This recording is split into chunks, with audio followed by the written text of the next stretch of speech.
தேவ சமூகத்தில் மிகவும் அன்பாய் கூட்டிச் சேர்க்கப்பட்ட அன்புக்குரிய சகோதர சகோதரிகளே, உங்கள் யாவருக்கும் நம்முடைய பிதாவாகிய தேவனுடைய நாமத்தினாலும் நம்முடைய ஆண்டவராகிய இயேசு கிறிஸ்துவினுடைய நாமத்தினாலும் கிருபையும் சமாதானமும் உண்டாதாக என்ற அன்பின் வாழ்த்துக்களை நான் முதலாவது உங்களோருக்கும் தெரிவித்துக் கொள்கிறேன்.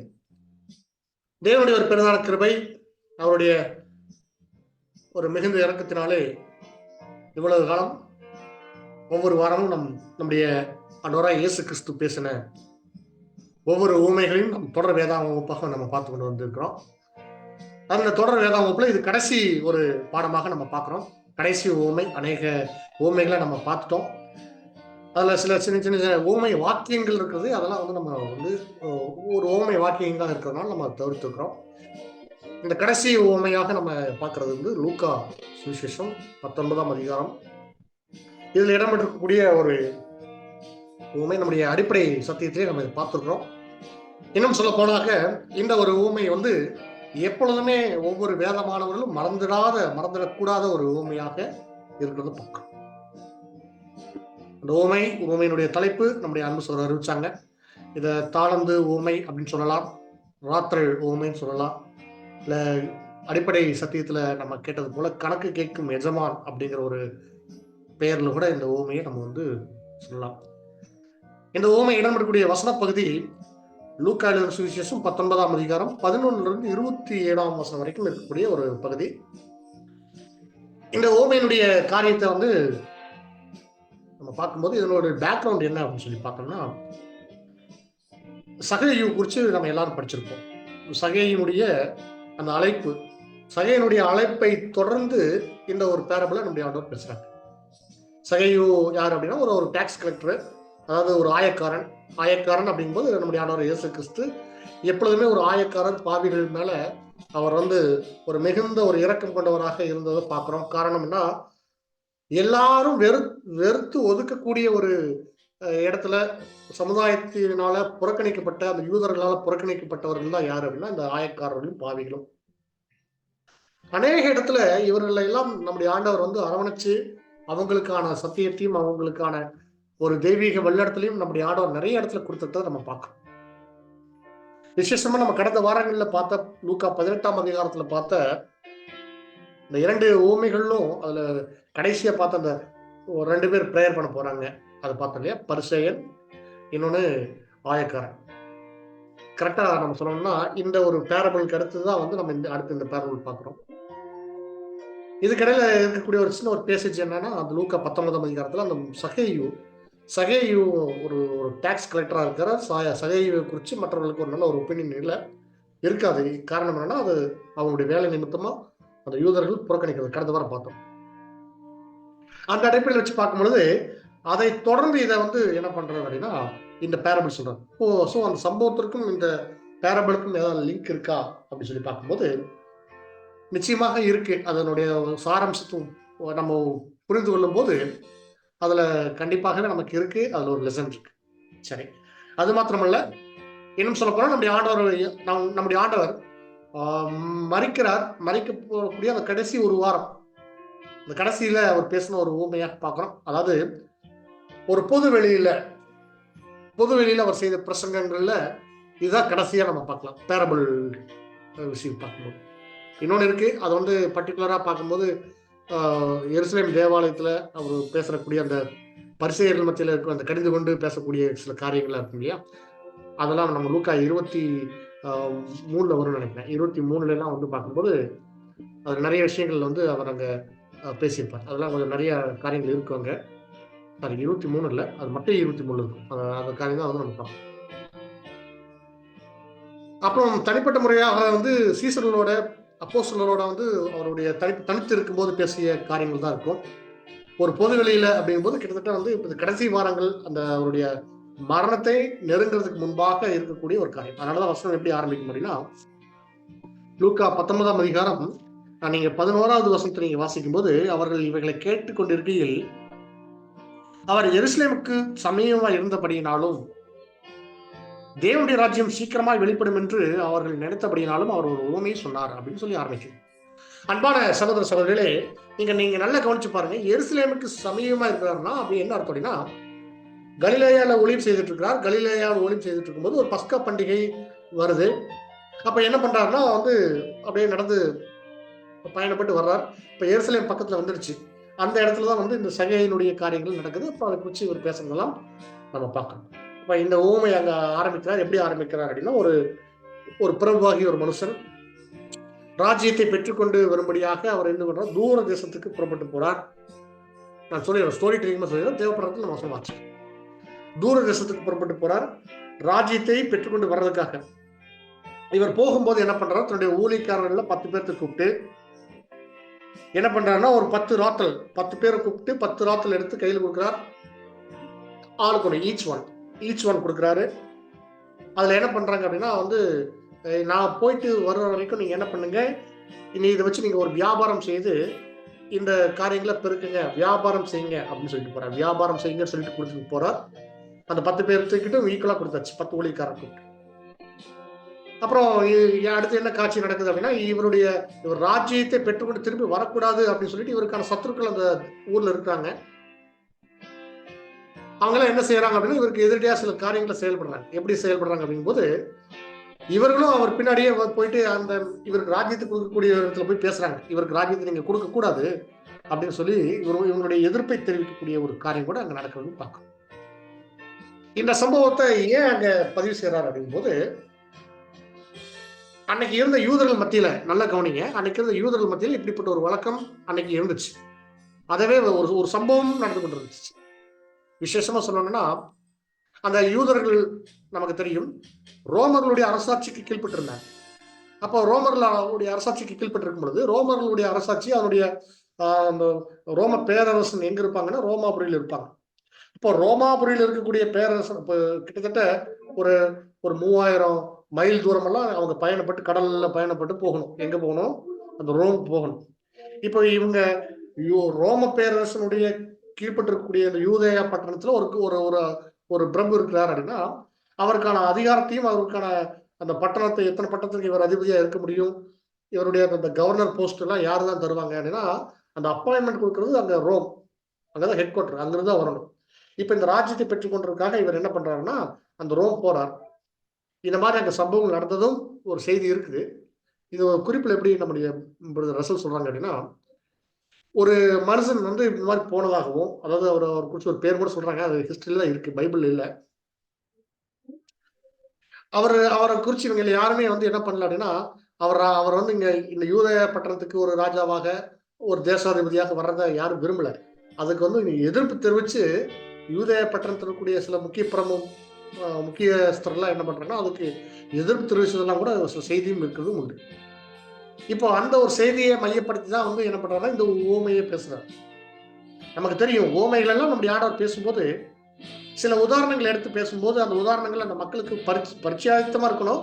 அதே சமயத்தில் சொன்ன புரிஞ்சுக்கக்கூடிய, எல்லாருக்கும் பலதரப்பட்ட ஜனங்களுக்கு கூட அதை புரிஞ்சு வரக்கூடிய அடிப்படையில் இருக்கக்கூடிய, அன்னைக்கு அன்றாட வாழ்க்கையில அவங்களுடைய வாழ்க்கையோடு ஒன்றி இருக்கக்கூடிய சில செய்திகள், சில சம்பவங்கள், சில பொருட்கள், அதை வச்சுதான் அவர் பேசுவார். அந்த அடிப்படையில் இதுவும் கூட அப்படி அமைஞ்ச ஒரு செய்தி தான். விசேஷமா நம்ம சொல்லணும் அப்படின்னா, இவர் இப்படியாக ராஜ்யத்தை பெற்றுக்கொண்டு திரும்பி வர்றார். சக்சஸ்ஃபுல்லா ராஜ்யத்தை வாங்கிட்டாங்க. இந்த சத்துருக்களுடைய காரியங்களுக்கு முறியடிச்சு அதை வாங்கிட்டு வர்றார். ராஜ்யத்தை திரும்பி கொண்டு வந்ததுக்கு அப்புறம் முதல்ல அவர் என்ன பண்றாருன்னா, முதல்ல அவங்க ஊழியக்காரர் தான் கூப்பிடுறாரு. ஊழியக்காரங்களை கூப்பிட்டு என்ன சொல்றாருன்னா, நான் உங்ககிட்ட ராத்தல் கொடுத்துட்டு போனேன் இல்லையா, உங்களுடைய காரியங்களை வந்து எனக்கு கணக்கு ஒப்புவீங்கன்னு சொல்றாரு. அப்படி கணக்கு ஒப்புவீங்கன்னு சொல்லும்போது, அதுல முதல்ல ஒருத்தர் வேகமா சந்தோஷமா போய் என்ன பண்றாருன்னா, அவருடைய கணக்கு கொடுக்குறாரு. எப்படி கொடுக்குறாருன்னா, அந்த ஃபர்ஸ்ட் போறாரு ஒருத்தர். போயிட்டு என்ன சொல்றார், எனக்கு என்னிடத்துல வந்து நீங்க ஒரு ராத்துல கொடுத்துட்டு போனீங்க, நான் அந்த ஒரு ராத்துல வச்சு நான் என்ன செஞ்சுக்கிறேன் அப்படின்னா 10 ராத்தல் சம்பாரிச்சிருக்கிறேன். அதாவது ஒரு ராத்தல வச்சு 10 ராத்தல் நான் சம்பாரிச்சிருக்கிறேன்னு சொல்லிட்டு சந்தோஷமா கொண்டு வந்து கொடுக்குறாரு. அடுத்தது 2வது ஒருத்தர் போறாரு. அவர் 2வது போறாரு என்ன பண்றாருன்னா, ஆண்டவரே நீங்க கொடுத்த அந்த ஒரு ராத்தல வச்சு நான் என்ன பண்ணியிருக்கேன்னா 5 ராத்தல் சம்பாரிச்சிருக்கிறேன் அப்படின்னு சொல்றேன். இப்படியே வந்து ஒவ்வொருத்தரும் வந்து அவங்களுடைய கணக்கு கொடுத்துட்டு இருக்காங்க. அதுல 3வது ஒருத்தர் வர, இப்படியாக வந்து ஒவ்வொருத்தர் கணக்கு கொடுக்கும்போது, கணக்கை பெற்றுக்கொண்டு சந்தோஷமா வந்து அவர் என்ன பண்றாருன்னா, நீங்க பெற்றுக்கொண்ட ராத்தல் அடிப்படையில உங்களுக்கான அதிகாரத்தையும் நான் கொடுக்கறேன்னு சொல்லிட்டு இப்ப 10 ராத்தல் சம்பாரிச்சவர்கிட்ட நீங்க 10 பட்டணத்துக்கு அதிபதியா இருங்க அப்படின்னு சொல்லி கொடுத்தார். அதாவது ஒரு தேசத்தை ஒரு தேசத்துக்கு ராஜாவா வர்றார். தேசத்துக்கு ராஜா வரும்போது அதுல ஒரு 10 பட்டணம் இருக்கு. இப்ப இந்தியாவுக்கு ஒருத்தர் ராஜாவா அதிகாரம் பெற்றுக்கொண்டு வர்றாரு வச்சுக்கோங்களேன். இப்போ டெல்லி போய் ராஜ்யத்தை பெற்றுக்கொண்டு இப்ப தமிழ்நாடு வந்தாச்சு. இப்ப தமிழ்நாட்டுக்கு எல்லாத்துக்கும் ஒருத்தர் ஒரு ராஜாவா இருக்காரு அப்படின்னா, இப்ப இந்த முதல்ல ஒருத்தர் போய் கொடுக்கக்கூடிய அந்த ஊழியக்காரனுக்கு ஒரு 10 பட்டணம், 10 டிஸ்ட்ரிக்ட். இப்போ 30 டிஸ்ட்ரிக்ட், 32 டிஸ்ட்ரிக்ட் இருக்கு வச்சுக்கோங்களேன். அதுல ஒரு 10 டிஸ்ட்ரிக்ட் வந்து ஒருத்தர் கொடுக்குறாரு. அந்த மாதிரி நீங்க வந்து அந்த 10 டிஸ்ட்ரிக்ட் நீங்க தான் வந்து அதிகாரியா இருக்கிறீங்க. அடுத்தது வந்து 5 ராத்தல் பெற்றுக்கொண்டவங்களுக்கு 5 பட்டணத்துக்கு நீங்க அதிபதியாக இருங்கன்னு சொல்லி கொடுக்குறாரு. அடுத்து இப்போ முக்கியமா ஒருத்தர்னா 3வது ஒருத்தர் வர்றாரு. அவர் வந்து என்ன பண்றாருன்னா, இந்த ராத்துல நான் வந்து என்ன பண்ணேன், நீங்க ரொம்ப ஒரு கடினமுள்ளவர். நீங்க எப்படி எப்படி உள்ளவரா இருக்கிறீங்கன்னா, நீங்க வைக்காத இடத்துல வந்து எடுக்கிறவரும், விதைக்காததை அறுக்கிறோமான ஒரு கடினமுள்ள ஒரு இருதயம் உள்ளவரா இருக்கிறதுனால நான் என்ன பண்ணேன், இதை பத்திரமா வச்சிருந்தேன் அப்படின்னு சொல்லிட்டு சீலையில முடிஞ்சு வச்சிருந்த அந்த ராத்துல எடுத்து கொடுக்குறாரு. உடனே இவருக்கு என்ன ஆச்சுன்னா, பொல்லாத ஊழியக்காரனே அப்படின்னு சொல்லிட்டு ஒரு சொல்லிட்டு என்ன சொல்றாரு அப்படின்னு போது, நீ ஏன் இதை வந்து வச்சு சம்பாதிக்கல, அது மாத்திரம் இல்ல, நீ உன்னுடைய வாய் சொல்லை கொண்டே நான் உன்னை நாயந்து இருக்கிறேன்னு சொல்லிட்டு என்ன சொல்றாருன்னா, ஒரு அருமையான அந்த இடத்துல நம்ம கவனிக்க வேண்டிய விஷயமா கூட இருக்கிறது என்னன்னா, நீங்க இதை தயவு செய்து நீங்க என்ன பண்ணிருக்கலாம், நீ ஒரு காசு கடையிலாவது நீங்க கூட வச்சிருக்கலாமே. இந்த இந்த காரியத்தை வந்து நீங்க செஞ்சிருக்கலாம். நான் வர வரைக்கும் நீ காசு கடையில் செஞ்சா அதுலயாவது ஒரு திரவியத்தை கொண்டு வச்சிருக்கும் போது அந்த ஒரு ராத்தல் ஏதோ ஒரு 2 ராத்தல் அதாவது ஆயிருக்குமே, வட்டியெல்லாம் கிடைச்சிருக்கும். அப்படி கூட நீ சம்பாதிக்கிறதுக்கு உனக்கு இல்லையா, நீ அப்படியே வச்சிருந்திருக்க அப்படின்னு சொல்லிட்டு அவருக்கு என்ன சொல்லுவாருன்னா, இந்த மனுஷன் வந்து கொண்டு போய் நீங்க என்ன பண்ணுங்க, ஒரு பனிஷ்மெண்ட் கொடுக்குறாரு, ஜட்ஜ்மெண்ட், அதை நம்ம பின்னாடி படிப்போம். கொடுத்துட்டு இவர்கிட்ட இருந்து ஒரு ராத்தல் வாங்கி அதை 10 ராத்தல் சம்பாரிச்ச நல்ல ஒரு குட் ஜாப் பண்ணியிருப்பாங்க இல்லையா, அவங்ககிட்ட வந்து அந்த ஒரு ராத்தல் கொடுத்துறேன். கொடுத்துட்டு நீங்க என்ன பண்ணுங்க, அதுல நீங்க பண்ணுங்கன்னு சொல்லிட்டு கடைசியா வந்து என்ன செய்யறாரு அப்படின்னா, ஒரே ஒரு அருமையான ஒரு வார்த்தையை சொல்லி ஒரு கன்க்ளூட் பண்றாரு இந்த பேரபிள். எப்படின்னா, உள்ளவன் எவனோ அவனுக்கு நிறைய கொடுக்கப்படும், இல்லாத இடத்துல இருந்து இருக்கிறதையும் எடுக்கப்படும் அப்படின்னு சொல்லிட்டு ஒரு அதை கம்ப்ளீட் பண்றேன். கம்ப்ளீட் பண்ணிட்டு அடுத்து கடைசியா ஒரு சம்பவத்தையும் கூட அங்க பண்றார். எனக்கு எதிராக செயல்பட்ட அந்த சத்துருக்கள் எல்லாத்தையும் கொண்டு வாங்க, அவங்களெல்லாம் வந்து என் கண்ணுமுறை அவங்கள வெட்டி போடுங்க அப்படின்னு சொல்லி முடிக்கிறேன். இந்த பேரபிளை நீங்க எப்படி பிரிக்கலாம் அப்படின்னா, ராஜ்யத்தை பெற்றுக்கொண்டு போறதுக்கு முன்னாடி இருக்கக்கூடிய ஒரு ஒரு பார்ட்டு, அடுத்தது ராஜ்யத்தை பெற்றுக்கொண்டு திரும்பி வந்ததுக்கு அப்புறம் கணக்கு கேட்கக்கூடிய ஒரு பார்ட்டு, அப்படி கணக்கு கேட்டதுக்கு அப்புறம் அவங்களுக்கான ஆசீர்வாதத்தையும் அவங்களுக்கான அந்த நியாய தீர்ப்பை கொடுக்கக்கூடிய ஒரு பார்ட்டு, அது கடைசியா இவருக்கு எதிராக செயல்பட்டவர்களை தண்டிக்கக்கூடிய ஒரு பாகம். இப்போ இப்படியாக ஓமைகளை நீங்க இப்படி பிரிச்சு பார்க்கலாம். இதுல முதல் பாகத்தை நம்ம வந்து பார்க்கிறோம். அதாவது ஒரு ஒரு ஓமை அப்படி சொல்லி வரும்போது நம்ம இந்த மாதிரி பாட்டு நம்ம பிரிச்சு பார்க்கும்போது ஒவ்வொன்றும் ஒவ்வொரு காலகட்டத்திற்கு அது ஏற்புடையதா இருக்கும். இது அருமையாக தேவனுடைய தெய்வீக திட்டத்துல நம்மளுடைய சார்ட் ஆஃப் தேவனுடைய தெய்வீக திட்டம் இருக்கு.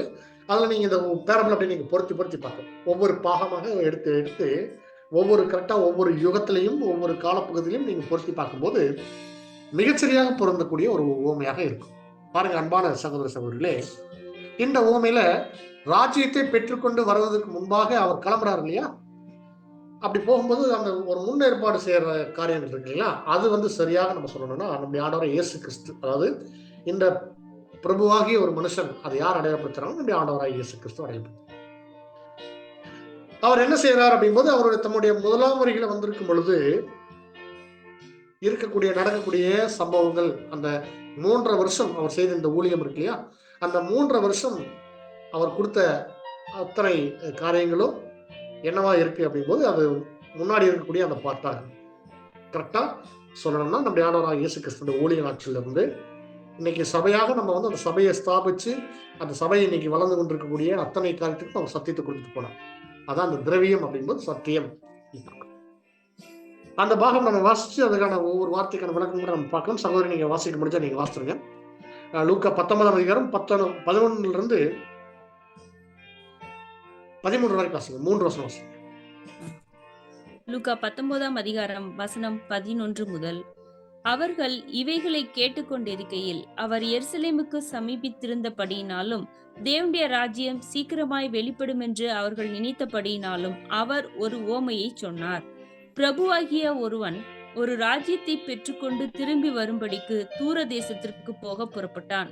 புறப்படும்போது அவன் தன் ஊழியக்காரரில் 10 பேரை அழைத்து அவர்களிடத்தில் 10 ராத்தல் திரவியம் கொடுத்து, நான் திரும்பி வரும் அளவும் இதைக் கொண்டு வியாபாரம் பண்ணுங்கள் என்று சொன்னான்.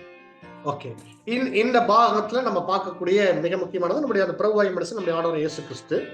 அப்படியாக இயேசு கிறிஸ்துவிடத்துல வந்து அவர்கிட்ட இருக்கக்கூடிய அந்த திரவியத்தை பெற்றுக்கொண்டது. அவர் போறாரு இல்லையா? ராஜ்யத்தை பெற்றுக்கொண்டு திரும்பி வர்றது வரைக்கும் அந்த திரவியத்தை வைத்து சம்பாதிக்க வேண்டியது. திரவியம் அப்படிங்கும்போது நம்முடைய ஆண்டவர் நமக்காக கொடுக்கக்கூடிய சத்திய வார்த்தைகள். அவர் நம்ம இடத்துல கொடுத்து போன அந்த ஊழியம். அப்ப இதை பெற்றுக்கொண்ட 10 ஊழியக்காரர்களும் யார் அடையாளப்படுத்துவாங்க அப்படிங்கும்போது, இந்த பரலோக அழைப்புக்குள்ளாக வந்த அத்தனை பேருமே, இயேசு கிறிஸ்துவை ஏற்றுக்கொண்ட இந்த நீதிமானாக்கப்பட்ட அத்தனை பேருமே, அதாவது இன்னும் சொல்ல போனா நம்ம ரொம்ப எளிமையா புரிஞ்சுக்கணும்னா, ஞானஸ்தானம் பெற்றுக்கொண்ட அத்தனை சகோதர சகோதரிகளும் நம்ம இதுல சொல்லலாம். பாருங்க அன்பான சகோதர சகோதரிகளே, ஒருவேளை நம்ம இடத்துல இந்த 10 பேர் நம்ம இருக்கிறோமா அப்படின்னா நம்ம நிச்சயமாக இருக்கிறோம். இங்க 3 பேர் தானே பிரிச்சிருக்காங்க அப்படின்னா 3 வகுப்பார பிரிச்சிருக்காங்க, அவ்வளவுதான். ஆனா இந்த 10 பேர் அப்படிங்கும்போது ஏதாவது ஒரு முழுமையை குறிக்கும். அந்த கவுண்டட் அப்படிங்கும்போது தேவனுடைய தெய்வீக திட்டங்களையும் பிரமாணங்களையும் தெரிந்து கொண்டு இந்த அழைப்புக்குள்ளாக வந்து பலியின் ஜீவித்துக்குள்ள இருக்கக்கூடிய அத்தனை பரிசுத்தவான்களையும் அடையாளப்படுத்துறது தான் இந்த 10 பேர் ஊழியக்காரர்கள். அப்போ நம்ம பார்க்கிறோம் இது யார் அப்படிங்கும்போது நமக்கு தெரியும். அன்னைக்கு ஆதிகால அப்போஸ்தலர்ல ஆரம்பிச்சு 1ஆம் கால சபை, 2ஆம் கால சபை அப்படியே வந்து இன்னைக்கு கடைசியா இருக்கக்கூடிய 7ஆம் கால சபையில் இருக்கக்கூடிய அத்தனை பரிசுத்தவான்களையும் அடையாளப்படுத்தக்கூடிய விஷயமாக நம்ம பார்க்கலாம். சரி, இப்போ என்ன செஞ்சுட்டு போயிருக்காரு அப்படி ஆண்டவர் அப்படிங்கும்போது, அவர் நம்ம கிட்ட ராத்தல் கையில கொடுத்துட்டு போயிருக்கிறார். ஒவ்வொரு கையிலும் ஈக்குவலா, ஒருத்தருக்கு அதிகமாக ஒருத்தருக்கு குறைவாக அப்படின்னு நம்ம சொல்லவே முடியாது. ஓகேங்களா? ஒருத்தருக்கு அதிகமாக கொடுத்துருக்காங்க, ஒருத்தருக்கு குறைவாக கொடுத்துருக்காங்கன்னு இல்லை, எல்லாத்துக்கும் ஈக்குவலா கொடுத்துருக்காரு. அப்படின்னா நம்ம பார்க்கிறோம் ஒரே விசுவாசம் அப்படின்னா அது ஒரே விசுவாசம், ஒரே நம்பிக்கை, ஒரே கருத்தர் அப்படின்னு பார்க்கணும். ஒரே ஞாபகம். அப்போ அது எது அடையாளப்படுத்துது? ஒரே நம்பிக்கை, ஒரே விசுவாசம், ஒரே கர்த்தர், ஒரே ஞாபகம், இதெல்லாம் எதை அடையாளப்படுத்தும்னா ஒண்ணுதான். இவங்களுக்கு கொஞ்சம் ஜாஸ்தியா, இவங்களுக்கு கொஞ்சம் குறைவா அப்படின்னா இல்லை. பரலோக வாய்ப்பு அப்படிங்கிறது எல்லாருக்கும் ஒண்ணுதான். அப்போஸ்தலன் பவுலுக்கு ஒண்ணுதான், பேதுருக்கு ஒண்ணுதான், சபையினுடைய தூதராக இருக்கக்கூடிய ரசலுக்கும் ஒண்ணுதான், உங்களுக்கும் எனக்கும் எல்லாத்துக்கும் ஒண்ணுதான். அப்ப பரலோக அழைப்பு அப்படிங்கிறது ஒண்ணுதான், எல்லாருக்கும் சமம். இப்போ இப்படியாக எல்லாருக்கும் சமமான ஒரு காரியத்தை கொடுக்கும்போது எல்லார் கையிலையும் என்ன பண்ணியிருக்காங்கன்னா அந்த சத்தியத்தை கொடுத்துருக்காங்க. இல்ல எனக்கு சத்தியத்தை நான் சரியா பெற்றுக்கொள்ளல அப்படின்னா அது நம்மளுடைய குறையாகத்தான் இருக்குமே தவிர அவர் கையில இருந்து கொடுத்தாச்சு. எல்லா கிருபையும் சத்தியமும் அவருடைய வாயிலிருந்து அப்புறம் அவர் கையில இருந்து கொடுத்தாரு. இப்போ சத்தியத்தை பெற்றுக்கொண்டு நம்ம என்ன பண்ணிருக்கிறோம் அப்படின்னா, நான் திரும்பி வரும் அளவும் அப்படின்னா 1ஆம் வரியில கொடுத்துட்டு போயிட்டார். 2ஆம் வரியில வர வரைக்கும் நம்ம என்ன செய்யணும் அப்படின்னா, நாம பெற்றுக்கொண்ட இந்த சத்தியத்தை கொண்டு நாமும் வளர்ந்திருக்கணும். இந்த சத்தியத்தை மற்றவர்களுக்கு சொல்லி அவர்களையும் நம்ம வந்து இந்த சத்திய மார்க்கத்துக்கு கொண்டு வந்திருக்கோம். இதுதான் வியாபாரம். நீங்க போய் வியாபாரம் செய்யுங்க அப்படிங்கும்போது நம்ம சொல்றோம், நம்ம நிறைய இடத்துல சொல்றோம், இது my fathers, I am doing my fathers business அப்படின்னு சொல்லுவாங்க. அப்படின்னா என்னுடைய அப்பாவினுடைய வேலையை நம்ம இந்த பூமியில் நம்ம செய்யணும் அப்படின்னு சொல்லுவாங்க. இப்போ இந்த அறுவடை ஊழியத்துல நம்ம ஒவ்வொருத்தரும் நம்ம இன்வால்வ் ஆயிருக்கு. அறுவடை ஊழியம் அப்படின்னு சொல்லும்போது 2 வகையான அறுவடை இருக்கு. ஒன்று சபையை சிறப்படுத்துறது, இன்னொன்று அந்தி கிறிஸ்து அமைப்புன்னு சொல்லக்கூடிய இந்த பேர் சபையில் இருக்கக்கூடிய கிறிஸ்தவர்களை உண்மையான சத்தியத்தை சொல்லி இந்த சத்தியமாக்கத்துக்குள்ள அவங்களை கொண்டு வரும். இந்த 2 காரியத்தையும் நம்ம தொடர்ந்து நம்ம செய்திருக்கணும். இது போன்ற காரியங்களை செய்யக்கூடிய சகோதரர்கள் கூட நம்ம இணைந்து கூட இந்த ஊழியத்துக்கு உதவியாக கூட நம்ம இருக்கிற காரியத்தை நம்ம செய்திருக்கோம்.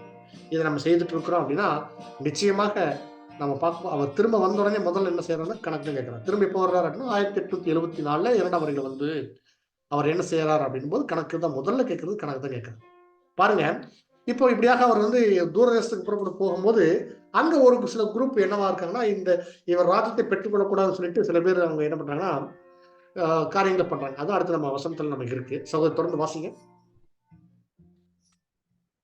அவனுடைய ஊரார்னு சொல்லி 14ஆம் வசனம்.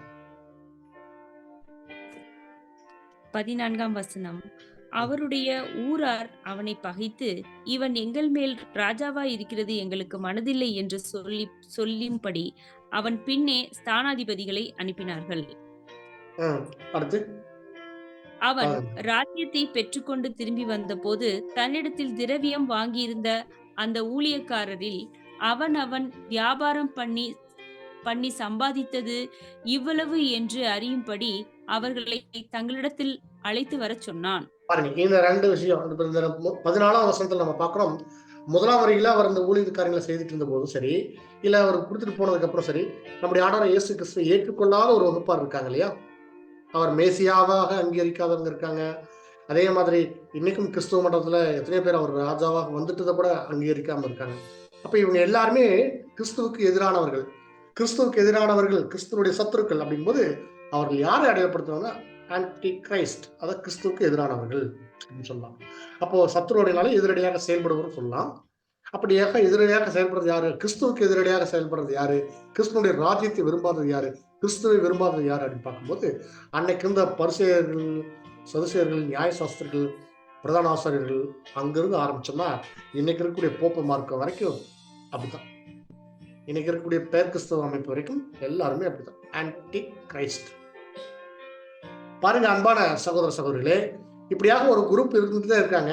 ஆனாலும் அந்த ஒரு குரூப் இருந்தாலும் அவர் என்ன பண்றாருன்னா தன்னுடைய ஊழியக்காரர்களை தேடி திரும்ப வர்றார்.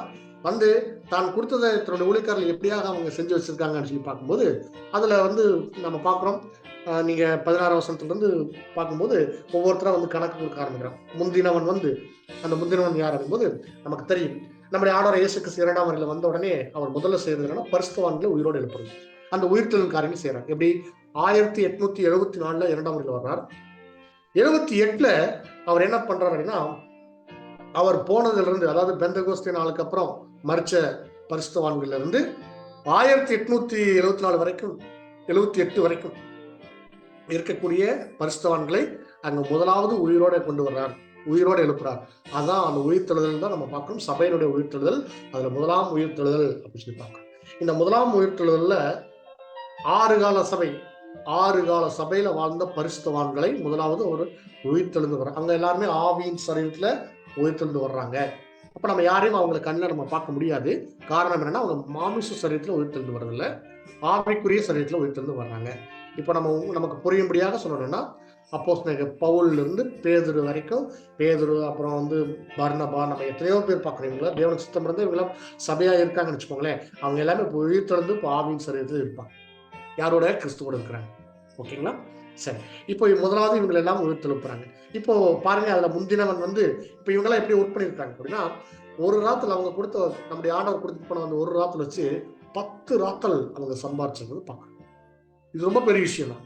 ஆனாலும் அவர் என்ன சொல்றாருன்னா, அவங்களை குறிச்சு ஒரு வார்த்தை சொல்லும்போது எப்படி சொல்றாருன்னா, ஓகே குட், உண்மை முத்தமுள்ள ஊழியக்காரனே, நீ கொஞ்சத்தில் உண்மையா இருந்தபடியா, கொஞ்சத்தில் உண்மையா இருந்தது. கொஞ்சத்தில் உண்மையா இல்லை, நீங்க கொஞ்சமா பண்ணிருக்க அப்படின்னு இல்லை. கொஞ்சம் எது? அந்த ஒரு ராத்தல். அந்த பெற்றுக்கொண்ட கொஞ்சத்துல உண்மையா இருந்திருக்காங்க 10 ராத்தலுக்கு. அப்போ நமக்கு தெரியும் 10 ஒரு முழுமை. அவங்க தேவன் என்ன எதிர்பார்த்தாங்களோ அதை கொடுத்துட்டாங்க. சரிங்களா? அடுத்தது, நீங்க 10 பட்டணத்துக்கு அதிகாரியா இருங்க, அதுக்கான ஆசீர்வாதத்தை கொடுக்குறாங்க. அடுத்தது 2ஆம் ஊழியக்காரர் அப்ப முதலாம் ஊழியக்காரர் 2ஆம் ஊழியக்காரர் அப்படிங்கும் போது இது ஒரு வகுப்பா நம்ம பார்க்கிறோம். இது அப்போஸ்தலர்கள், அப்புறம் ஆதிகால சபையில் இருந்தவங்க, அப்படியே பார்க்கும்போது அடுத்த ஒரு குரூப் வர்றாங்க. அந்த குரூப் யார் அப்படிங்கும்போது நமக்கு தெரியும். இப்போ 2ஆம் ஊழியக்காரர்கள் யாரு? 2ஆம் கட்ட ஊழியக்காரர்களா அப்படின்னா அப்படி இல்லை. அடுத்தது, அதாவது 1870 6 கால சபையை உயிர்த்தெழுப்பிட்டாங்க. அடுத்து வரதில்ல நாம தான் 7ஆம் கால சபையில் இருக்கக்கூடிய பரிசுத்தவான்கள். இப்ப நாம அவங்களும் செய்ய முடியுமா அப்படின்னா இல்லை. ஆனா நாமளும் செய்யறோம். எந்த அளவுக்கு செய்யறோம் அப்படின்னா, அப்போஸ்தலன் பவுல் அளவுக்கோ, யோவான் அளவுக்கோ, பேதுரு அளவுக்கோ, பர்னபா அளவுக்கோ, தீத்து அளவுக்கோ, தீமோத்தேயு அளவுக்கோ நம்ம இல்லைனாலும் நாம என்ன செய்யறோம்? நம்முடைய வைராக்கியத்துல, நம்ம பெற்றுக்கொண்ட சத்தியத்துல விசுவாசத்தை உறுதியா இருந்து நாமளும் செய்யறோம். ஆனா அவங்க அளவுக்கு இல்லை. நம்ம அவங்கள கொஞ்சம் ஓரளவுக்கு பாதி வர்றோம். அதான் 5 ராத்தல் கொடுக்குறாங்க 2ஆம். அது நம்ம அந்த 2ஆம் கேட்டகரியில் நாம வரோம். அதுல என்ன சொல்றாங்க? பரவாயில்ல, ஓகே, நீங்களும் என்ன பண்ணுங்க, 5 பட்டணங்களுக்கு அதிபதியா இருங்கன்னு சொல்லிட்டு நமக்கும் அந்த ஆளுகைக்கான காரியங்களை நமக்கு கொடுக்குறாங்க. இது ஒரு ஆசீர்வாதம். இப்போ 3வது ஒரு கேட்டகரி இருக்காங்க. அந்த 3வது கேட்டகரி தான் யார் அப்படிங்கும்போது, இது திரள்கூட்ட வகுப்பாரை அடையாளப்படுத்தக்கூடிய ஒரு கேட்டகரி. இவங்களுடைய காரியம் என்னவா இருக்குன்னா, எந்த ஒர்க்கும் செய்யாத ஒரு லேசினஸ்ல இருக்காங்க. லேசினஸ் என்ன அர்த்தம் அப்படிங்கும்போது, இவர்களுக்கு உண்டான அந்த எந்த விதமான ஊழிய காரியங்களே செய்யாத வெறும் வாய்ச்சொல்லில் இவர்கள் என்ன பண்றாங்கன்னா, ரொம்ப அது பாருங்க, அந்த வசனம் கூட நம்ம வாசிச்சா நல்லா இருக்கும்னு பாக்குறேன். சிஸ்டர் 20 வாசிங்க. வசனம் 20 முதல். பின்பு வேறொருவன் வந்து, ஆண்டவனே, இதோ உம்முடைய ராத்தல், இதை ஒரு சீலையிலே வைத்திருந்தேன். நீர் வைக்காததை எடுக்கிறவரும் விதைக்காததை அரிக்கிறவருமான கடினமுள்ள மனுஷன் என்று அறிந்து உமக்கு பயந்திருந்தேன் என்றான். பாருங்க, அதற்கு இந்த அவங்க சொன்ன வார்த்தைகளை கவனிச்சு பார்க்கும்போது எவ்வளவு இதெல்லாம் போய் அவங்க ஊழியம் பண்ற போறதுல பேசினா கூட நல்ல ஒரு வேல்யூ கிடைச்சிருக்கும். ஆனா இங்க யார்கிட்ட பேசுறாங்கன்னா அந்த பிரபுகிட்டே பேசுறாங்க. எப்படி பேசுறாங்க அப்படின்னா, தெரியுது நீங்க வந்து நீர் வைக்காத இடத்துல எடுக்கிறவர், விதைக்காத இடத்துல அறுக்கிறவர், இதெல்லாமே நான் செய்யணும்னு இல்லை, நான் சம்பாரிச்சு கொடுத்து நீங்க நல்லா இருக்கணும்னு இல்லை, எல்லாமே உங்ககிட்ட இருக்கு அப்படின்னு சொல்ற மாதிரியான விஷயம். இந்த வகுப்பார் யார் அப்படின் போது இந்த மனநிலை நீங்க எல்லாம் புரிஞ்சு பாருங்க. ஒருவேளை இப்படிப்பட்ட மனநிலை நம்மகிட்ட இருக்கா அப்படின்னு நீங்க கவனிச்சு பாருங்க. நாம போய் ஊழியம் செஞ்சா என்ன, அதுதான் நிறைய பேர் இருக்காங்களே, கிறிஸ்துவனால முடியாதா அப்படின்னு நினைக்கக்கூடிய ஒரு மனோநிலை யாருக்காவது ஒருவேளை இருந்துச்சுன்னா, நம்ம எந்த கேட்டகரி வந்துருவோம்? தேர்டு கேட்டகரியில வர்றோம். ஓகே, தொடர்ந்து வாசிங்க. அவங்களுக்கு என்ன ஜட்ஜ்மெண்ட் கொடுக்குறாங்க? அதற்கு அவன், பொல்லாத ஊழியக்காரனே, உன் வாய்ச்சொல்லை கொண்டே உன்னை நியாயம் தீர்க்கிறேன். நான் வைக்காததை எடுக்கிறவனும் விதைக்காததை அரிக்கிறவருமான கடினமுள்ள மனுஷன் என்று அறிந்தாயே. பின்னே ஏன் நீ என் திரவியத்தை காசு கடையிலே வைக்கவில்லை? வைத்திருந்தால் நான் வரும்போது அதை வட்டியோடே வர பற்றிக் கொள்வேனே என்று சொல்லி சமீபமாய் நிற்கிறவர்களை நோக்கி அந்த ராத்தலை அவன் கையிலிருந்து எடுத்து 10 ராத்தல் உள்ளவனுக்கு கொடுங்கள் என்றான். அதற்கு அவர்கள், பாருங்க, இங்க அவர் இடத்துல சொல்லப்பட்ட வார்த்தைகளை கவனிங்க. நம்முடைய ஆண்டவர் எப்படி ரிப்ளை பண்ணியிருக்காரு. பிரபுவாய் மனுஷன் இந்த எந்த எதுவும் சம்பாதிக்காத மனுஷன் இடத்துல அந்த சீரியலை முடிச்சு வச்சிருந்த ஒரு இடத்துல சொன்ன ஸ்டேட்மெண்ட் என்னன்னா, நீங்க ஏதாவது எல்லாமே தெரிஞ்சிருக்கு, உங்களுக்கு நம்ம செய்யணும் அப்படின்னு தெரிஞ்சிருக்கு, தெரிஞ்சும் நீங்க செய்யல. Point number 1. ரெண்டாவது பாயிண்ட் என்ன ஒரு விஷயம் அப்படின்னா, உங்களுக்கு ஒரு ஆப்ஷன் இருந்துச்சு. அட்லீஸ்ட் நீங்க நீங்க ரொம்ப லேசியா இருப்பீங்க, இல்ல செய்ய முடியாத உங்களுக்கான சுச்சுவேஷன்ஸ் எதை வேணா இருக்கலாம். ஆனா நீங்க ஒரு ஒரு காசு கடையிலாவது வச்சிருக்கலாமே அப்படின் போது, இந்த காசு கடை எதுக்கு அடையாளமா இருக்கு அப்படின் போது நம்ம பார்க்கிறோம், நம்முடைய சபை கூடி வருதல். நம்ம எக்லிஷாக்கு போயிட்டு நம்ம மீட்டிங்ஸ் அட்டெண்ட் பண்றோம், அதுலயே நம்ம வச்சுக்கலாம். இப்போ எக்லிஷா மீட்டிங் அட்டெண்ட் பண்றோம்னா, எக்லிஷா அப்படிங்கும்போது நமக்கு தெரியும், நமக்கு வேதமானவர்களுக்கு தேவாலயம் இடம் அப்படின்ற மாதிரியான இல்லை. இப்போ இந்த ஜூம் அப்படின்னா இது ஒரு எக்லிஷியா, இது ஒரு சபை கூடுதல், நமக்கு தெரியும். இது போன்ற சபை கூடுதல்ல கூட நம்ம கலந்துக்கல அப்படின்னா நாமும் என்ன பண்றோம் அப்படின்னா இந்த வகுப்பாரா ஆயிடும்.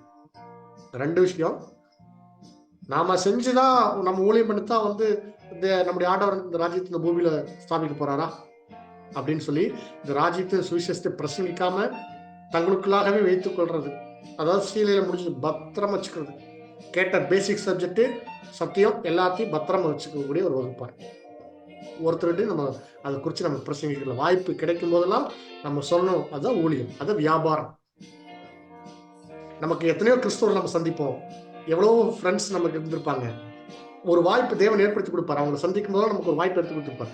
அந்த வாய்ப்பை ஏற்படுத்தினா நம்ம எல்லாம் நம்ம அதை குறித்து பேச ஆரம்பிக்கணும். அப்பதான் நம்ம வியாபாரம் பண்றோம்.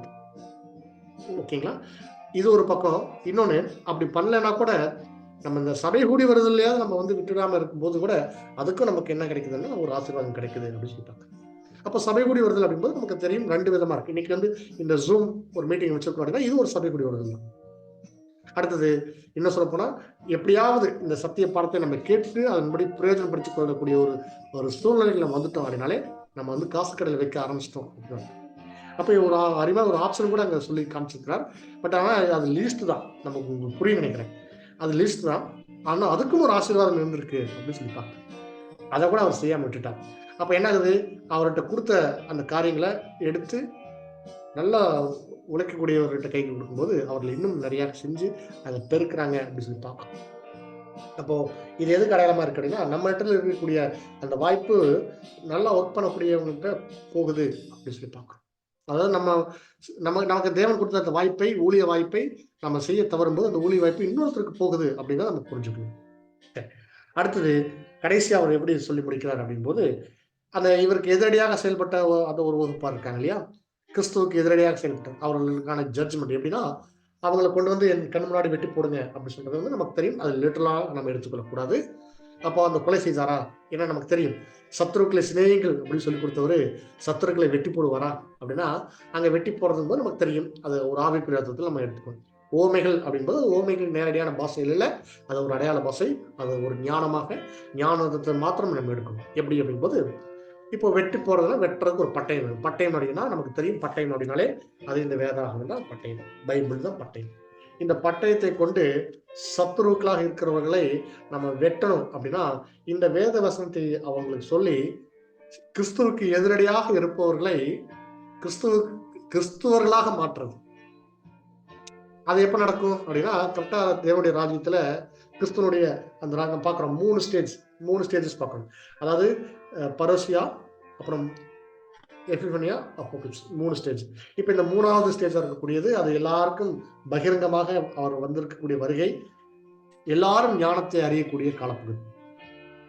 எப்படி சமுத்திரம் ஜலத்தினால் நிறைந்திருக்குதோ, அது போல பூமி கர்த்தரை அறிகிற அறிவுல நிறைந்திருக்குன்னு சொல்லி பார்க்கணும் இல்லைங்களா?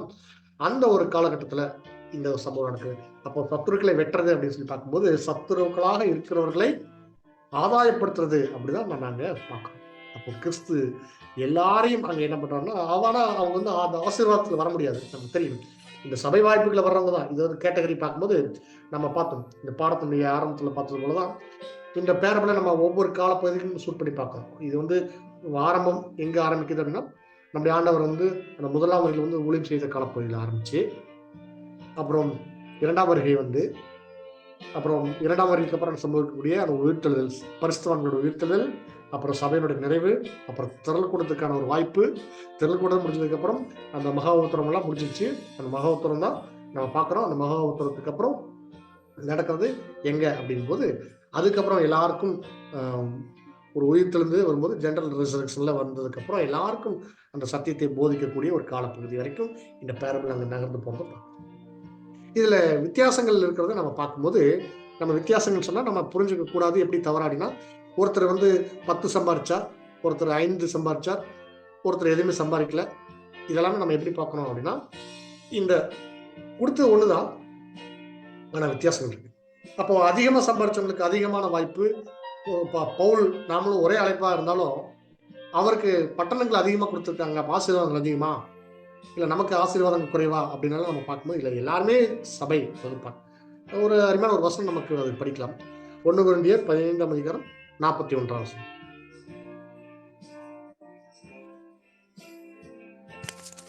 சிஸ்டர் 1 கொரிந்தியர் 15ஆம் அதிகாரம் 41. 1 கொரிந்தியர் 15ஆம் அதிகாரம் வசனம் 41. சூரியனுடைய மகிமை வேறே, சந்திரனுடைய மகிமையும் வேறே, நட்சத்திரங்களுடைய மகிமையும் வேறே. மகிமையிலே நட்சத்திரத்துக்கு நட்சத்திரம் விசேஷித்திருக்கிறது. இப்போ இந்த வசனத்தை நம்ம எதுக்கு படிக்கிறோம் அப்படின்னா, மகிமையில ஒவ்வொருத்தரும் வித்தியாசப்படுறாங்க. அந்த மகிமை அப்படின்னு சொல்லி பார்க்கும்போது, இது எல்லாமே சூரியனுடைய மகிமை வேற, சந்திரனுடைய மகிமை, நட்சத்திரங்களுடைய மகிமை, ஒவ்வொரு நட்சத்திரத்துக்குள்ளேயும் வேற வேற அந்த மகிமை வித்தியாசப்படும். அப்போ நம்ம பார்க்கிறோம், 1,44,000 சபை வகுப்பாரா இருந்துட்டாலும் அவங்களுடைய அவங்க அவங்க அவங்களுக்கு தேவன் கொடுத்த வரங்கள்ல வித்தியாசம் இருக்கு. அந்த வரங்களுடைய வித்தியாசத்தை வச்சு அவங்களுடைய ஊழியங்கள் இருக்கு. அப்ப யாரிடத்துல அதிகமா கொடுக்கப்படுதோ அவங்களிடத்துல அதிகமாக கணக்கு கேட்கப்படும் இல்லையா? இப்ப நீங்க நல்லா கவனிச்சு பாருங்க அன்பான சகோதர சகோதரிகளே. இப்போ ஒருவேளை நீங்க ஒருத்தர்கிட்ட இருந்து தேவன் அதிக தாளந்தை கொடுத்திருக்கிறார். அதிக தாளந்து அப்படிங்கும்போது அங்க ஒரே ஈக்குவலா ஒண்ணு இருக்கிற மாதிரி தான் இருக்கும். ஆனா நீங்க இதே மத்தேயுல நீங்க படிச்சு பார்த்தீங்கன்னு வச்சுக்கோங்களேன். மத்தேயுல இருக்கக்கூடிய ஓமைக்கும் இதுக்கும் வித்தியாசங்கள் இருக்கு. ஆனா நீங்க சின்ன சின்ன வித்தியாசம் தான் இருக்கும். பட் கான்செப்ட் ஒரே மாதிரி தான் இருக்கும். வித்தியாசங்களை நீங்க நல்லா கவனிச்சு பார்க்கும்போது ஒரு அங்க 10 கொடுத்தாங்க, அப்புறம் 5 கொடுத்தாங்க, அப்புறம் 3 இந்த மாதிரிலாம் இருக்கும். ஆனா இங்க எல்லாத்துக்கும் ஈச் ஒன். நீங்க அந்த வித்தியாசத்தை கூட நீங்க புரிஞ்சுக்கலாம். இதுல பாருங்க, இந்த இடத்துல அப்போஸ்தலர் பவுல் இருக்கார். அவருக்கு தேவன் நிறைய விஷயத்தை வெளிப்படுத்தினார். அதே சமகாலத்துல வந்த பேதுரு சொல்லும்போது எப்படி சொல்றாருன்னா, பவுல் அளவுக்கு எனக்கு விஷயங்களை கிரகிச்சுக்க முடியல, அவர் பேசுறது நிறைய விஷயம் எனக்கே புரியல, அவ்வளவு அட்வான்ஸா பேசுறாரு அப்படி சொல்லி பேதுருவை ரிப்ளேஸ் பண்ணுவார். அப்போ நம்ம பாக்குறோம் அவங்களுக்குள்ளேயே வந்து சத்தியத்தை அறிகிற அறிவுல வித்தியாசம் இருக்கு. அப்போ தேவன் என்ன பண்றாருன்னா, யாருக்கிட்ட அதிகமா கொடுக்குறாங்களோ அவங்களுக்கு அதிகமா கேட்கறாங்கன்றது பார்க்கிறோம். அப்ப நம்ம என்ன செய்யணும்னா, அப்போ அதிகமா கத்துக்கிட்டோம்னா அதிகமா குடுக்கணும் போல இருக்குன்னு நம்ம கத்துக்காம இருக்கிறது இல்ல. அப்படி விஷயம் அல்ல. நம்ம பெற்றுக்கொள்றது எதுக்காகன்னா மற்றவங்களுக்கு குடுக்கறதுக்காக தான். சத்தியத்தை பெற்றுக்கொள்றது மற்றவங்களுக்கு குடுக்கறதுக்காக தான் நம்ம கத்துக்கிறோம். அது மாத்திரமல்ல சத்தியம் நமக்குள்ள போகும்போது, அது கிரியை செய்ய ஆரம்பிக்கும். அந்த கிரியை தேவ சமூகத்துல ரொம்ப விலையேறப்பட்டதா அமையும். தேவனுடைய சத்தியத்தை பெற்றுக்கொண்டு, அந்த சத்தியத்தின் நிமித்தம் நாம் செய்யக்கூடிய ஒவ்வொரு கிரியைக்கும் தேவ சமூகத்துல அதுக்கான பலன் கிடைக்கும். அத நம்ம ஒருபோதும் நம்ம தவிர்க்கக்கூடாது. அப்போ இந்த வித்தியாசங்கள் இருக்கிறத நம்ம பார்க்கிறோம். ஆனா நீங்க ஒரு விஷயத்த நல்லா கவனிச்சு பாருங்க. ஒரு வகுப்பார் இங்க நம்ம கவனிக்க வேண்டிய வகுப்பார் தான் நமக்கு எச்சரிப்பு தரக்கூடிய வகுப்பார் தான். என்ன அப்படின்னும்போது, இன்னைக்கு நம்ம மத்தியில இருக்கக்கூடிய அநேக சகோதர சகோதரர் மத்தியில பாருங்க, சபையாக போறவங்க நம்ம கூட தான் இருக்காங்க. தெருக்கூட்டமா போறவங்க இருக்காங்க. 2வது வருடத்துக்கு போறவங்க நம்ம கூட தான் இருக்காங்க. இப்ப எல்லாரும் சேர்ந்து அந்த சபைக்குள்ள இருக்காங்க. நம்ம எல்லாரும் விசுவாசிக்கிறோம். நம்ம எல்லாரும் சபையாகணும் அப்படின்னு. அப்ப நம்ம எல்லாரும் சபையாகணும் அப்படின்னா, நம்ம எல்லாருடைய கிரியைகளும், எல்லாருடைய குணலட்சணங்களும் கிறிஸ்துவை போல மாறும்பொழுது நம்ம கண்டிப்பா எல்லாருமே சபையாக முடியும். ஆனா அது சாத்தியமானதுன்னா கண்டிப்பாக இல்லை. அப்போ ஒரு இடத்துல ஒரு ஒரு ஒரு ஒரு பலம் உள்ளவரா இருக்காங்க. ஒருத்தர் பலவீனரா இருக்கிறாங்க. ஒருத்தர் அதிகமாக பெற்றுக்கொண்டவரா இருக்காங்க சத்தியத்துல. இன்னொருத்தர் குறைவுள்ள அறிவை உடையவரா இருக்காங்க. அப்போ நம்ம பார்க்கிறோம், தேவன் என்ன செய்றாருன்னா, இப்போ ஒரு ஒரு நாளே சத்தியத்துல நல்லா தேர்ச்சி பெற்ற ஒருத்தர் இருக்கிறார் அப்படின்னா, அவரிடத்துல என்ன என்ன கேட்கணுமோ அதத்தான் கேட்கிறாரு. அப்ப அவருக்கு சிலபஸ் வேற. அவங்களுக்கு குடுக்கக்கூடிய சோதனைகள் வேற. அவங்களுக்கு வரக்கூடிய உபத்திரங்கள் வேற. அப்போ ஒரு சில குறைவு பெற்றிருக்கிறாங்க சத்தியத்துல அப்படிங்கும்போது, அவங்களுக்கு முதல்ல சத்தியத்த குடுக்கறதுக்கான முயற்சி எடுக்கிறார். அந்த முயற்சியில அவங்க கொஞ்சம் குறைவுபட்டாலும், அவங்க என்ன சத்தியத்த பெற்றுக் கொண்டிருக்கிறாங்களோ, அதுல உண்மையா இருக்கிறாங்களா அப்படின்னு பார்க்கணும். ஓகேங்களா? இப்ப பாருங்க, ஒரு ஒரு சத்தியத்த குடுத்துட்டார். குடுத்துட்டாருன்னா, அதுக்கு கண்டிப்பா கணக்கு கேட்கிறார். ஒவ்வொரு சத்தியத்திற்கும் நம்ம கணக்கு கொடுக்க வேண்டியது இருக்கு. ஆ எனக்கு தெரியாது அப்படின்னு நம்ம சொல்லவே முடியாது. தேவன் சமூகத்துல நம்ம அப்படி சொல்லவே முடியாது. எனக்கு ஐயோ! நான் தெரியாம பண்ணிட்டேன் அப்படின்னா, இல்லையே, நீங்க இந்த பாடத்துல நீங்க இத கத்துருக்கீங்களே, நீங்க ஏன் அப்படி செய்யாம போனீங்க? அப்படின்னு கண்டிப்பாக தேவன் கேட்பார். அப்ப அந்த கிறிஸ்து முன்னாடி அந்த அந்த நம்ம என்ன செய்யறோம் அப்படின்னா, ஒரு குற்றமற்றவர்களா நம்ம இருக்கணும்னா, நாம் பெற்றுக்கொண்ட சத்தியத்தை நம்முடைய வாழ்க்கையில நம்ம அபியாசப்படுத்த ஆரம்பிக்கும்போது, எல்லா விஷயங்களும் நமக்கு கூடவே நம்முடைய குணலட்சணங்கள் எந்த அளவுக்கு மாறிக்கொண்டு வருதோ, நம்ம அதுக்கு எவ்வளவு கவனம் செலுத்துறோமோ, அதே அளவுக்கு நம்ம ஊழியத்தை செய்ய வேண்டிய கடமை நமக்கு இருக்கு. ஒரு சபை இன்னைக்கு ஒரு 10 சகோதர சகோதரிகளை கொண்ட ஒரு சபையாக இருக்கு அப்படின்னா, அடுத்து வரக்கூடிய நாட்கள்ல நாம நம்மளுடைய பிரயாசம் அடுத்த வருஷம், அதுக்கு அடுத்த வருஷம் அது 100 ஆகணும், 50 ஆகணும். அதல்ல. அது எப்படி இருக்கு அப்படின்னா, அந்த வெளிய இருக்கக்கூடிய பெயர் சபையில் இருக்கக்கூடிய கிறிஸ்தவர்கள் மத்தியில் இருக்கிறது போல. ஆனால் நம்ம எந்த அளவுக்கு பிரயாசப்பட்டோம் அப்படின்ட்டு. இந்த சத்தியத்தை மற்றவர்கள்ட்ட நம்ம எத்தனை பேருக்கு நம்ம சொல்லியிருக்கிறோம். அவங்க கேட்டு உள்ள வர்றது வராது அது தேவ சமூகத்துல தேவனுடைய கையில இருக்கு. ஆனா தேவன் நம்மகிட்ட என்ன எதிர்பார்க்கிறாருன்னா, நாம எவ்வளவு பேர்த்துக்கு பிரயாசப்பட்டு இந்த சத்தியத்தை கொண்டு போய் சேர்த்தணும். இந்த வியாபாரத்தை நம்ம எப்படி செஞ்சோம் பாருங்க. இந்த திரவியத்தை கொண்டு வியாபாரம் பண்ணுங்க கையில் கொடுத்தாரு இல்லையா? அப்ப வியாபாரம் பண்ணுங்கள் சொல்லி கையில் கொடுத்திருக்கிறார் அப்படின்னா, இப்போ ஒரு பாருங்க ஒரு ஒரு பொருள் கத்திரிக்காய் இருக்குன்னு வச்சுக்கோங்க. கத்திரிக்காய் நான் கூட நிறைய எடுத்துட்டு நான் தலையில வச்சுட்டு நான் ஒரு தெருவுல இறங்கி வித்துட்டு இருக்கேன். கூவி கூவி விற்கிறேன். 1 கிலோ 10 ரூபா, வாங்குங்க வாங்குங்க. இந்த டிஸ்ட்ரிக்ட் இந்த சிட்டி பூரா நான் காலையில இருந்து சாயந்தரம் வரைக்கும் சுத்துறேன். கால் கடக்க சுத்துறோம். ஒருத்தர் கூட வாங்கல. பரவாயில்ல. ஆனா நான் என்ன பண்ணியிருக்கேன், எல்லா தெருவா நான் போய் என்ன பண்ணியிருக்கேன், அத இந்த கத்திரிக்காயை வாங்கிக்கோங்க வாங்கிக்கோங்கன்னு சொல்றேன். இப்போ என்ன மேல இருந்து பார்க்கக்கூடிய தேவன் எதை பார்க்கிறாருன்னா, நாம பட்ட பிரயாசத்தை பார்க்கிறார். அதுக்கு தான் கொடுக்குறார். இல்ல இல்ல, நீங்க என்ன பண்ணிருக்கணும், நீங்க கத்திரிக்காய் கூட காலி பண்ணி சேல்ஸ் பண்ணிருக்கணும் அப்படின்னாலாம் இல்ல. நம்மளுடைய வியாபாரம் இப்படித்தான் இருக்கு. ஆவிக்குரிய வியாபாரம் இப்படித்தான் இருக்கு. நாம எவ்வளவு பேருக்கு சொல்லியிருக்கிறோம், அந்த பிரயாசம் நம்ம எப்படி எடுத்துக்கிறோம். அதே போல சபையில குறைவுபற்றக்கூடிய சகோதர சகோதரிகளை பலவீனரை நம்ம எப்படி தாங்கி இருக்கிறோம். இந்த ஒரு இதுவும் இருக்கு. இந்த 2 காரியங்களும் நம்ம இதெல்லாம் வியாபாரத்துல வருது. இந்த வியாபாரத்துக்குள்ள வரக்கூடிய கேட்டகரிஸ் அதை நம்ம எப்படி செய்யணும். நம்ம எதுவுமே இதெல்லாம் மற்றவங்க செஞ்சுக்குவாங்க, நமக்கு எதுக்கு இதெல்லாம் நம்மளுடைய வேலை இல்லை அப்படின்னு சொல்லி இருக்கிறவங்க தான் நம்ம 3வது கேட்டகரி போயிடுறோம். அதான் பாக்குறோம் எப்படி அப்படின்னா, அவர் திரும்ப ஒரு பெரிய விஷயத்த கொடுக்குறாரு. எப்படி கொடுக்குறாருன்னா, அதான் அந்த யோவான் 14ஆம் அதிகாரத்துல வாசிக்கிறோம் இல்லையா? யோவான் 14ஆம் அதிகாரம் 2-3 வசனம். அதுல வாசிங்க. நான் திரும்ப உங்களுக்கான ஒரு ஸ்தலத்தை ஆயத்தம் பண்ணிட்டு வருவேன். அதுல உங்களுக்கு கரெக்டா நான் யார் யாருக்கு பார்த்து அங்க வைக்கணுமோ வைக்கிறேன்னு சொல்லியாரு. வாசிங்க சகோதரி, நம்ம விளக்கம் பார்க்கலாம். யோவான் யோவான் 14 2, 3 வசனம். 4ஆம் அதிகாரம் வசனம் 2 முதல். என் ம், பிதாவின் வீட்டில் அநேக வாசஸ்தலங்கள் உண்டு. அப்படி ம், இல்லாதிருந்தால் நான் உங்களுக்கு சொல்லியிருப்பேன். ஒரு ம். ஸ்தலத்தை உங்களுக்காக ஆயத்தம் பண்ணப் போகிறேன். நான் போய் உங்களுக்காக ஸ்தலத்தை ஆயத்தம் பண்ணின பின்பு, நான் இருக்கிற இடத்திலே நீங்களும் இருக்கும்படி, நான் மறுபடியும் வந்து உங்களை என்னிடத்தில் சேர்த்துக்கொள்வேன். ஆமா. இப்ப இது நம்ம பார்க்கிறோம் 2ஆம் வருகை. அவர் வந்து அவர் இருக்கிற இடத்துல நம்மள வைக்கிறார். அவர் எங்க இருக்கிறார்? பிதாவின் சிங்காசனத்துல இருக்கிறார். இப்ப நான் இருக்கிற இடத்துல நீங்களும் இருக்கிற மாரி நான் செய்றேன் அப்படின்னு சொல்லி ஒரு ஒரு மிகப்பெரிய ஒரு வாக்குத்தத்தம் குடுத்திருக்கிறார். இந்த வார்த்தைக்காகவே நம்ம இறங்கி வேலை செய்யணும். கண்டிப்பா நம்ம செஞ்சுட்டோம் அப்படின்னா, நம்ம அதுக்கான ஆசீர்வாதத்த நம்ம நிச்சயமா பெற்றுக்கொள்வோம். அவர் வந்து பொய் சொல்ல மாட்டார். அதாவது சொல்லுவாங்க இல்லையா? தேவன் ஒரு வார்த்தை சொல்றாருன்னா, அது மாற மாட்டார். ஏன்னா மனம் மாற அவர் மனுஷன் அல்ல. அவர் தேவன். நமக்கு ஒரு வாக்குறுதி குடுக்கிறாருன்னா, அத கண்டிப்பாக அத செய்வார்.